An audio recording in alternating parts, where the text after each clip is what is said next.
नमस्कार पालकांनो, विचार करा, तुमची 8-9 वर्षांची चिमुरडी अजून बाहुल्यांशी खेळते आणि अचानक तिला अशा शारीरिक बदलांना सामोरं जावं लागतं ज्यासाठी ती मनाने तयारच नाहीये. हो, मी बोलते अर्ली प्युबर्टी म्हणजेच कमी वयात येणाऱ्या मासिक पाळीबद्दल. आजकाल 10 पैकी 3 मुलींमध्ये हा त्रास दिसतोय. हे का होते? ही साधी गोष्ट आहे की धोक्याची घंटा? आजचा हा व्हिडिओ प्रत्येक आई-बाबांसाठी अत्यंत महत्वाचा आहे, कारण तुमच्या मुलीचं आरोग्य तुमच्या हातात आहे. मासिक पाळी ही एक नैसर्गिक प्रक्रिया आहे. साधारणपणे 12 ते 14 वर्षे हे वय पाळी येण्यासाठी योग्य मानलं जातं. पण जर तुमच्या मुलीला 8व्या किंवा 9व्याच वर्षी पाळी येत असेल तर त्याला आपण प्रिकॉशियस प्युबर्टी म्हणतो. आज आपण यामागची कारणं, त्याचे परिणाम आणि सर्वात महत्वाचं म्हणजे घरगुती उपाय शोधणार आहोत. तर याची कारणे कोणती आहेत? हे कशामुळे होतं? असं काय बदललंय की आपल्या मुलींची शरीरं इतकी वेगाने बदलत आहेत? याची 5 मुख्य कारणे आहेत. पहिलं म्हणजे जंक फूड आणि भेसळ. आजकालच्या पिझ्झा, बर्गर आणि पाकिटबंद अन्नामध्ये प्रिझर्वेटिव्ह असतात. चिकन किंवा दुधामध्ये वापरले जाणारे इंजेक्शन्स मुलींच्या शरीरातील हार्मोन्सचं संतुलन बिघडवतात. दुसरं म्हणजे शारीरिक हालचालींचा अभाव. मैदानावर खेळणं कमी झालंय, शरीर थकत नाही, त्यामुळे चरबी साठते. Screen time, mobile. रात्रभर मोबाईल पाहिल्यामुळे मेंदूतील मेलाटोनिन हार्मोन्सवर परिणाम होतो, ज्यामुळे पाळी लवकर येण्याचे संकेत मेंदूला मिळतात. चौथं म्हणजे वजन वाढणे, ओबेसिटी. मुलींच्या शरीरात जितकी जास्त चरबी, फॅट, तितकं जास्त इस्ट्रोजन हार्मोन तयार होतं.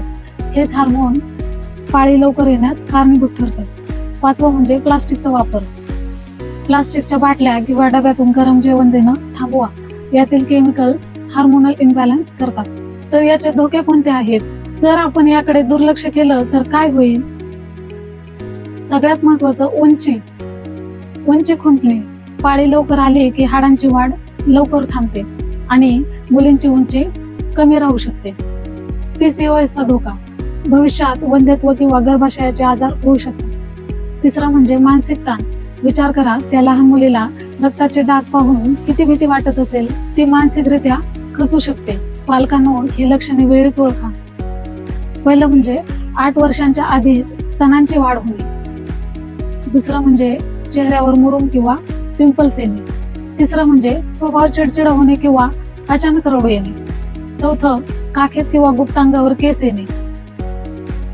तर यासाठी योगासन करणं खूप महत्वाचं आहे. त्यासाठी काय काय करायचं? पहिलं म्हणजे बद्धकोनासन. हे कसं करावं? पाय दुमडून तळवे एकमेकांना चिकटवा आणि गुडघे फुलपाखरासारखे हलवा. हे तुम्ही 2 ते 3 मिनिटे करायला सांगू शकता. तर याचा फायदा काय आहे? ओटीपोटाच्या स्नायूंना बळकटी मिळते. दुसरं म्हणजे भुजंगासन, कोब्रा पोज. तर हे कसे करावे? पोटावर झोपून हाताच्या सहाय्याने छातीवर उचला. वेळ 30 सेकंद. याचा फायदा काय आहे? तर यामुळे हार्मोन्स संतुलित राहतात. वज्रासन. हे कसे करावे? जेवणानंतर पायावर बसा. 5 ते 10 मिनिटे तुम्ही हे करू शकता. याचा फायदा, हे पचन सुधारते आणि वजन वाढत नाही. चौथं म्हणजे सूर्यनमस्कार. रोज किमान 6 ते 12 मिनिटे सूर्यनमस्कार घाला. याचा फायदा, संपूर्ण शरीराचा व्यायाम आणि लवचिकता वाढते. तर यासाठी मुलींचा डाएट कोणता ठेवावा, कसा ठेवावा? यासाठी सगळ्यात महत्वाचं आहार हाच औषध आहे. सकाळी रात्रभर भिजवलेले 5 बदाम आणि 1 अक्रोड. त्यासाठी पोहे, उपमा किंवा नाचणीची आंबिल ही मुलींसाठी खूप उत्तम असते. जेवण घरची डाळ, भाजी आणि चपाती आणि सोबत कोशिंबीर. जेवणात हळद आणि कढीपत्ता नक्की वापरा. तर यासाठी, हे सर्व टाळण्यासाठी मी पालकांसाठी काही महत्वाच्या टिप्स सांगणार आहे. पहिलं म्हणजे संवाद साधा. मुलीला शरीरातील बदलांची माहिती मैत्रीण बनवून द्या. तिला भीती वाटू देऊ नका. दुसरं म्हणजे मैदानी खेळ. रोज 1 तास सायकलिंग, धावणे किंवा बॅडमिंटन खेळायला पाठवा. तिसरं म्हणजे झोप.